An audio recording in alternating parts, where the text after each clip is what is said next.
Tri à conscience par Sophie Poirier.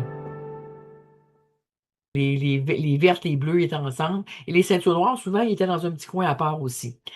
Alors, comme si la couleur de la ceinture déterminait automatiquement avec qui on devrait parler.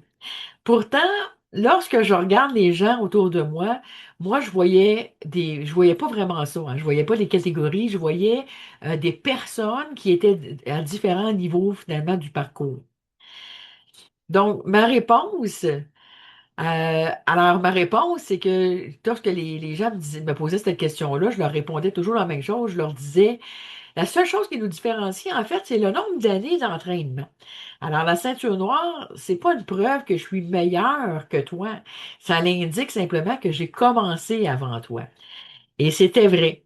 Quelques années plus tard, plusieurs ces adultes-là sont devenus ceinture noire à leur tour. C'est une expérience qui m'a beaucoup marquée. Ça m'a appris qu'il est facile de créer des catégories, mais que c'est beaucoup plus enrichissant de reconnaître le parcours qui se cache derrière chacune d'elles. Alors, des années plus tard, j'ai retrouvé exactement le même phénomène dans les organisations. Les directeurs parlaient souvent avec les directeurs, les gestionnaires restaient avec les gestionnaires, les employés se formaient les petits groupes d'employés.